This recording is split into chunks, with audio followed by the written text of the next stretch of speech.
الحمد لله وكفى والصلاة والسلام على عباده الذين اصطفى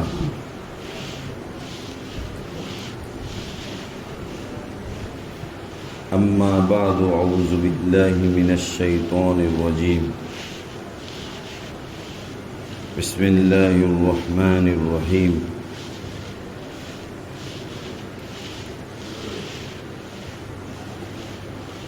الذين يقيمون الصلاة ومما رزقناهم ينفقون صدق الله العظيم عن ابن مسعود رضي الله عنه وعنه قال سأل النبي عن أشراط الساعة وأعلامها فقال رسول الله صلى الله عليه وسلم يا ابن مسعود إن للساعة أعلاما وإن للساعة أشراطا أو كما قال صدق رسول الله صلى الله عليه وسلم الحمد لله الله سبحانه وتعالى جيزولون الله سبحانه وتعالى रोज़ेनो चुनरो आलों को चैन माने अल्लाह अल्लाह ये बैतुल्लाह रहमा सईदा छागुए चीमे ने तताओं अल्लाह पीरे अल्लाह इबादत को लोना ने तौफीक को अल्लाह पीरे तागारो अल्लाह शमिया ये चीज़ रोबे शेले बका हज़रत अब्दुल्ला बिन मसऊद रज़ियल्लाहु ताला तखिए सिम्बियन जे हदीस तकू चनो फबिया बिरो हज़रत अब्दुल्ला बिन मसऊद सुरा बलो पोगु ले सुरा चनो प्यो ब्याये ने अच्छें को वा दीबमा हज़रत अब्दुल्ला बिन मसऊद ये तमांडो मेंगे सिम्बियन जग चलो दीबा मा शेंब्या में फब्या में सुइदो चलो हज़रत अब्दुल्ला बिन मसऊद या मोमिया मूदी चीजे मूदी अखांगा नाउ चलो फना जला हज़रत अब्दुल्ला बिन मसऊद ये रिवायत फिर सिम्बियन जग फिर हज़रत अब्दुल्ला बिन मसऊद का तू क्यों ब्यारे सअलन नबिय्या अन अशरातिस साअति व आलामिहा अशरात ये अदब अरबी में क़यामत ने मताइमी फिर पोला में शेबी नमई लखनारियो अशरात दो अशरात सुर अदब अरबी में क़यामत मापोगे ये क़यामत नीज़ल लाविस दुनियाई माँ शेवी नमई लखनारे फिर बोला ले अरे शेवी नमई लखनारे को अशरात दो नौडलों जगलों डलों शीरा आलाम सुर अदबिया अरबी माँ दिलो अपशे अपजल्दी दिलो अयार अरी अयारे को लूदागा क़यामत मटाइमी म्यावा ठें मियंडुया ट्विचो म्यावा ठें म्यसी ने मियंडुया ले अरो आलाम लोग अब्दुल्ला बिन मसऊद का तमानो ऐना चलो नीरा सालन नबी सल्लल्लाहु अलैहि वसल्लम चलो तमानो में जी सल्लल्लाहु अलैहि वसल्लम को मीरे रे अन अशरातिस साअति व आलामिहा क़यामत ने पत्ता बिशे पे नमई लखनारे या रसूलुल्लाह बारी ले क़यामत ने पत्ता बिरो क़यामत मलागे मैं वाठे थे मियाँ में अयारी का बारी ले चलो तमनो उम्मीद मेरो فقال رسول الله صلى الله عليه وسلم တမန်တော်မြတ်ကြီး صلى الله عليه وسلم ကဖြေတမန်တော်ဦးစဖြေတမန်တော်ဖြေတယ်ဘာဖြေလဲဆိုတော့ယဘနာမစအူဒ်အိုမစအူဒ်ရဲ့သားအိုမစအူဒ်ရဲ့သား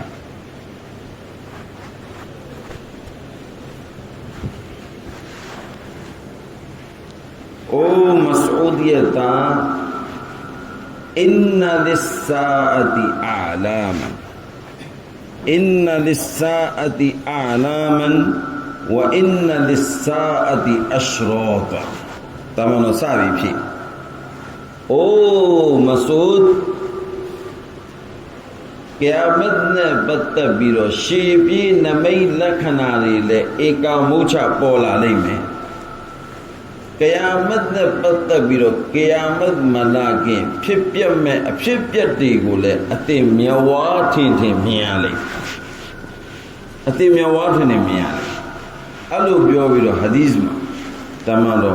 صحابیرو حدیث کو بیو بی قیامت نے بدتبیرو شیبی نمی لکھناری حضرت عبداللہ بن مسعود کو تمامو صحابیرو بابیو لے اللہ وإن من أعلام الساعة وأشراطها أن يكون ولد غيظا وأن يكون المطر كيزا وأن يقبض الأشرار كيزا تونجو او مسعود عبداللہ بن مسعود او مسعود قیامت نے پتبیرو شیبی نمی لکھناری قیامت نے نیلا بھی سوئی میواتیں تھیں اتے میاں میں نمی لکھناری رہما پٹھما اوزو نمی لکھنا گا الولد غیظا تمام بیور الولد غیظا تادمی کا تادمی ریلی تادمی کا میوا کو ٹوے بھی سوئی دودا ری ٹھولے لا حول ولا قوت الا اللہ حفاظت دو تادمی کا میوا ٹوے دودا ٹھولے تادمی کا میوا ٹوے دودا ٹھولے میں سرو پینیا سے نے دی حدیث کو شیمیا بلو شیمیا لے سرو تادمی نے میوا جارے ماں میٹا تیاری اچھی کھائیں تادمی نے میوائے چارما ادب جوتی تموری اچھی کھائیں تادمی نے میوا جارما کھلو چھینی اچھی کھائیں تادمی نے میوا جارما امیری افیری سورا اتجیلا تادمی کا عریجے ایوے کون افی امیہ چاوے یاو لابی سوئی افی امیہ ایوے کون اچھی تو تالی دی تمیلی دی بابے ماما تو کلو بھی معاف لو بھی کلو بھی نا تالی دا ماوا تھالے نا تالی دا ماوا دے تھالے نا تالی دا ماوا دے تھالے کلو بھی ترو ایوے دی چیلا بھی سے ترو اونو دیا لے ٹینا اتا چیلا رانے امیہ ادی جی ترو لے مارا دی لوکھے می تادمی دیا لے کلو بھی اکے اما لوکھے دے لودا بے بیا ماما تابی میں اریجی تادمی خویملو تو بیوانے تادمی نو نفعی چارے ما کھانارے چچے میتارے یوتی تمورے پیتا مورے تایوزے نے آلو ختم میوا اٹیرانا چھنتی جیرو میوا اٹیرانا چاہی لو تخاذری چاہیں گے تادمی کا میوا اٹھیں دودا ٹھوڑے تھوڑا کون سی جن لو لشی جو تادمی ہے کون سی جن اپاؤ کون سی جن اماؤ کون سی جن اپانے اما اٹو امیائی اتچیرائیں کونگو مومو نے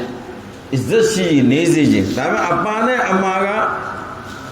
تخاذی چاہیں تخورو لو لائی دامیو یا تخورو جو سونشون دوارا میوری تھیں تروپا گوئے ہلو دیا و امارو سونشون لو ဘာလို့ဒီရအောင်အမားတို့ပပြောက်သွားလို့ကျွန်တော်တို့အမားတို့တော့လုပ်ပြီးတာဒေါသထွက်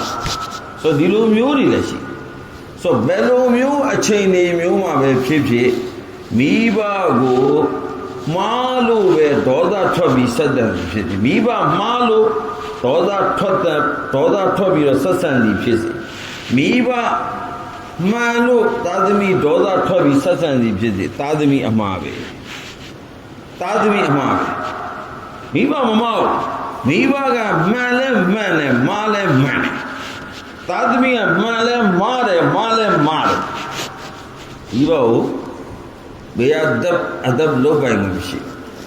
ဆိုတော့ဒီရင်းနေပြီ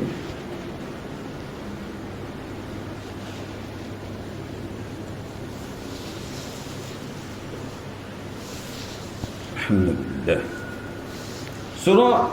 သားသမီးကကိယာမတ်ဒီနဲ့တမန်တော်မိတ်အလ်ဝလဒူဂိုင်ဇ်ဒီလိုသားသမီးတွေပေါ်လာမိဘကိုတွေ့တာနဲ့သူ့ဒေါသတွေတခါကြွသူ့ဒေါသတွေတခါတဲ့နှိုးထားမိဘကိုတွေ့ပြီဆိုတာတကယ်တမ်းဆိုရင်မိဘကအလ္လာဟ်ပြီးရင်ဒုနီယာမှာသားသမီးကိုအချစ်ဆုံးကအလ္လာဟ်ပြီးပြီဆိုရင်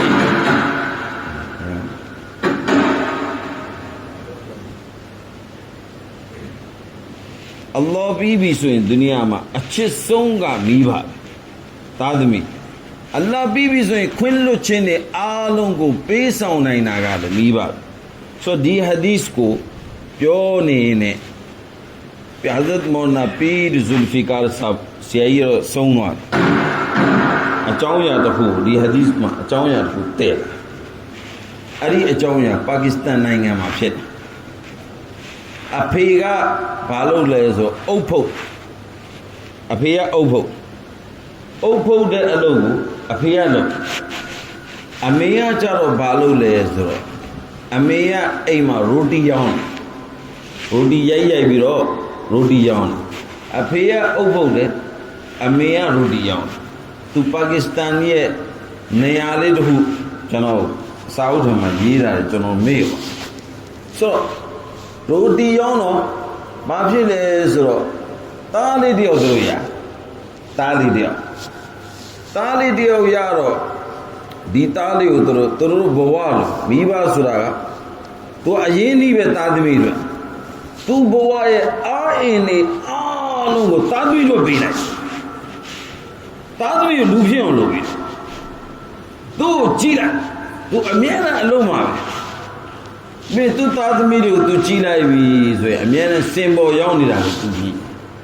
ဆိုအခုတည်းဒီအုပ်ဖုတ်တဲ့အဖေနဲ့ဒီရိုတီလုပ်တဲ့အမေဟာသူ့မှာသားလေးတယောက်ရှိဒီသားလေးကိုဘာလုပ်လဲဆိုတော့သူဘာလုပ်ချင်လဲဆိုတော့တကယ်ပညာတတ်ကြီးဖြစ်ချင်တော့တခါတည်းပင်ပန်းနဲ့အဖေကအုပ်ဖုတ်တယ်အမေကရိုတီလုပ်တယ်ရိုတီလုပ်ပြီးတော့သူတို့ဘာလုပ်လဲဒါဆိုကျွန်တော်ចောင်းသားတွေကျွန်တော်စတင်တာဂျာမီယာစလီမီယာចောင်းသားတွေရှိတယ်ဒီမှာလည်းကျွန်တော်တပည့်တွေရှိတယ်ကျွန်တော်ဒီចောင်းသားတွေကိုအမြဲတမ်းပြောစကားတစ်ခုမင်းတို့အိမ်ကပို့လိုက်တယ်ဆိုတော့ကျွန်တော်အရင်ဆုံးမေးတယ်ဒီចောင်းသားမင်းတို့စီမှာမောင်နှမဘယ်နှယောက်ရှိ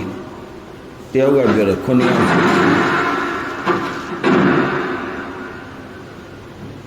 တ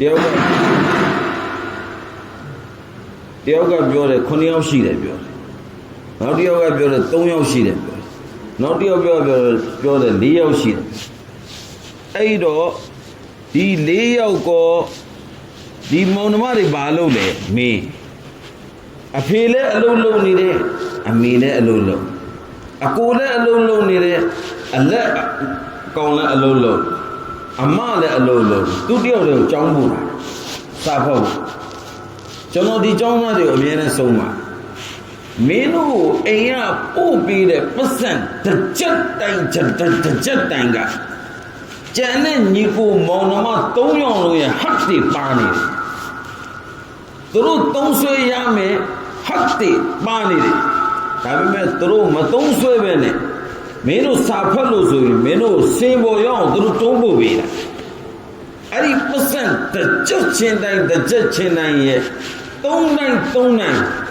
မင်းတို့အာကုသူထဲမှာနေမုန်းပြီးတော့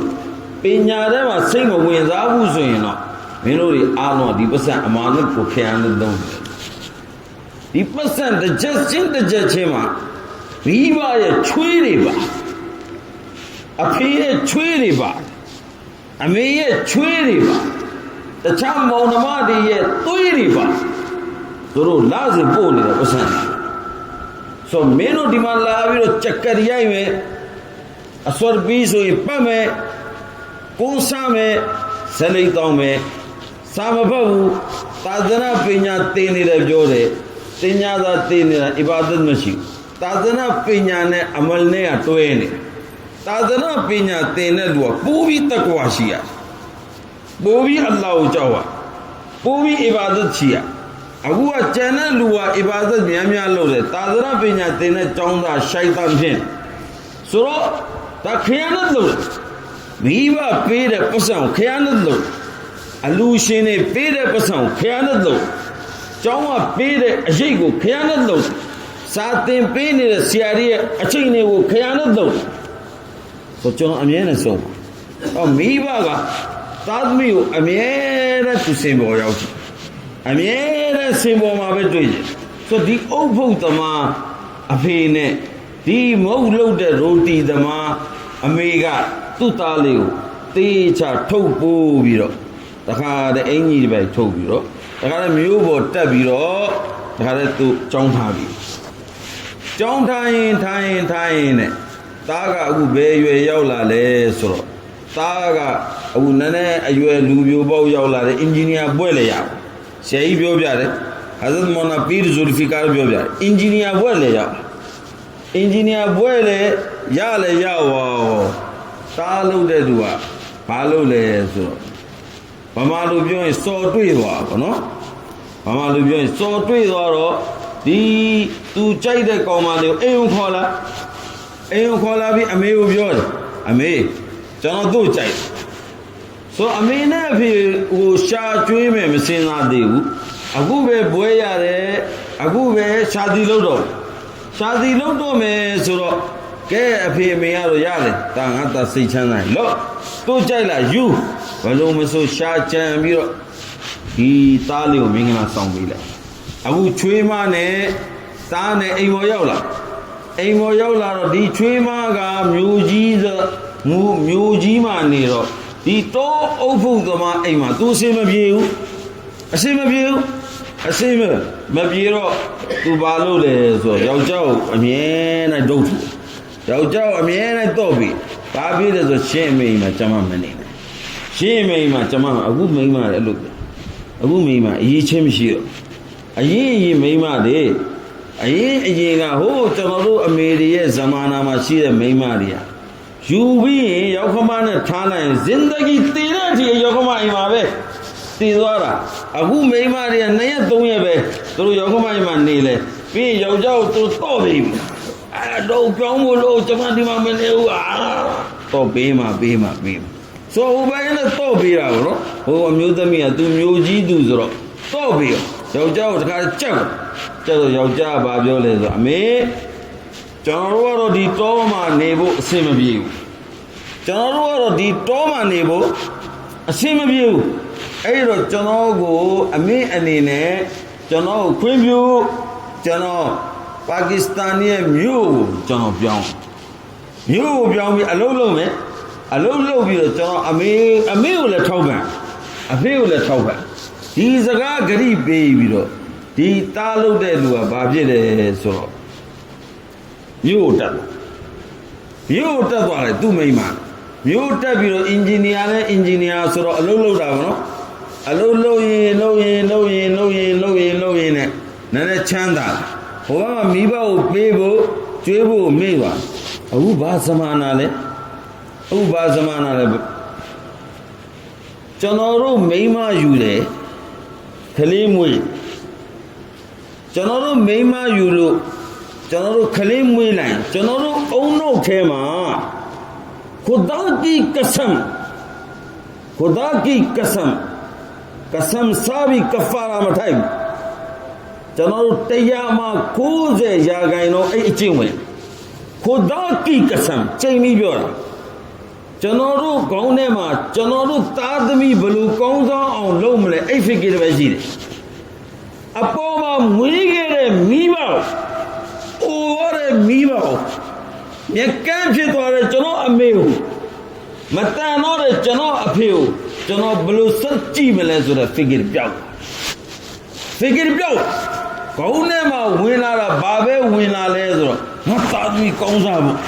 ना तुसी रो ना आदमी बलू निया हो मा अफे अमेया गुइने अयूबो मा अयीते ने ता छंदा बीरो तखारे ठैयों अफे अमे प्या नेरा पीदू से यो अफे अमे प्या नेरा योगो से यो चलो इछि एछि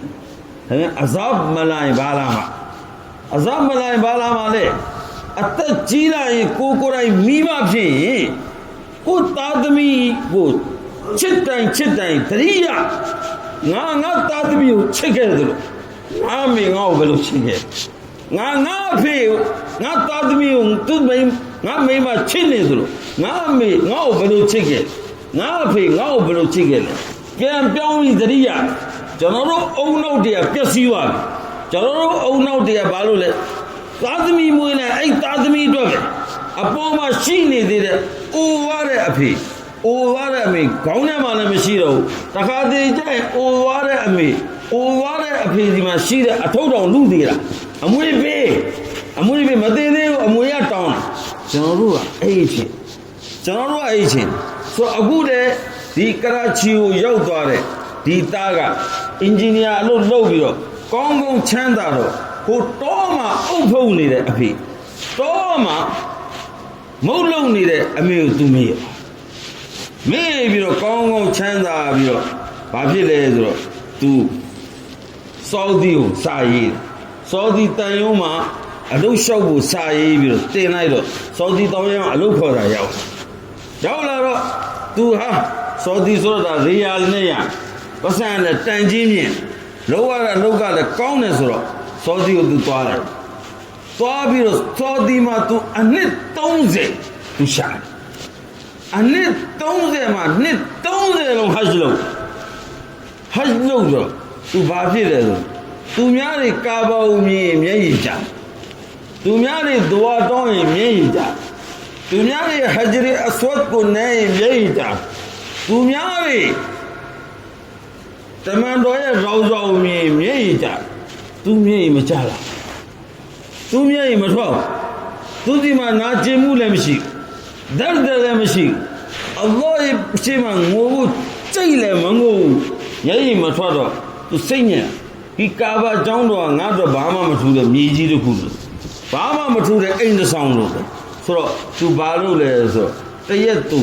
हज लो नहीं ने काबा ये सोहन मा तू एबियो नहीं ने तू एममले बामले सो मैं हज नित तौजे नो लोगे अल्लाह तफुमा कबूल मलो सो तू चुच्चे अरी छया भाई अब्दुल अजीज यखम तुरो दिन दबाशी काबारे तू ताबिरो मीर चलो अलो एममले चलो तौजे नो हज लोगे नित तौजे अल्लाह कबूल मलो जोन सो दी तुरो जिंगा बाब्यो ले सो अरा सोई क्वारे मैं लुटियो सिटी का मैं लौटा मैं सेना जी लू ये इज्जत लू ये नलौंदा का काबा ने पोम्या सो मैं लुटियो ये तई का इज्जत को मैं थी on लो सो तू सेना लाई तो तू अमीने तू भी bien अमीने अफे फिने में तीले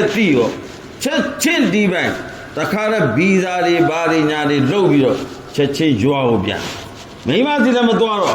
तेमी मेरी सल्लने जुआओ bien तेनो जुआ थे यो ले यो तू मी एम सीदिला बाला मिरो अफियारो सोमा अफियारो मिसिरो अमी सीदिला रुचि दिला मिरो अफाई दियो सीदे ब्यारे एम बे हो बे दीबिया रोटी दे बारे पे रे अरा सा बिरो एना मा बे ने रे ကျွန်တော်ထင်တာဒီဘွားကြီးကတိတ်ခံမဲ့လို့လည်းမထင်တော့ပတ်ဝန်းကျင်ပြော ပြောတော့သူချက်ချင်းပဲပြေးပြီးတော့သူရွာထဲဝင်ပြီးတော့သူ့အမေအိမ်ရဲ့တကားကိုဖွင့်အောင်အမေကအယိုးနဲ့အရီပဲရှိတယ်တခါတည်းအယိုးပေါ်မှာအရီတင်နေတယ်နိုင်ရန်ကိုမှီပြီးတော့အဲ့ဒါပြီးဆိုဖိကားပြောဗျာနိုင်ရန်ကိုမှီပြီးတော့လက်လေးမြောက်ပြီးတော့ယာလာကျမသားလေးကိုအလ္လာဟ်ကျမ်းမှာပါထားယာလာကျမသားလေးကိုအလ္လာဟ်ကျမ်းမှာထားပါအလ္လာဟ်ချမ်းသာထားပါကျမ်းမှာနဲ့ချမ်းသာနဲ့ကျမစီကိုအလ္လာဟ်ပြန်လွတ်ပေးပါအမေအဲ့ဒီသူကတောင်းနေတယ်ဗျာအဲ့ဒီသူကတောင်းနေတယ်အဲ့မှာပဲဒူးထောက်ပြီးတော့သူငိုတာအဲ့ပြီးဆိုမိဘခင်ဗျာမိဘ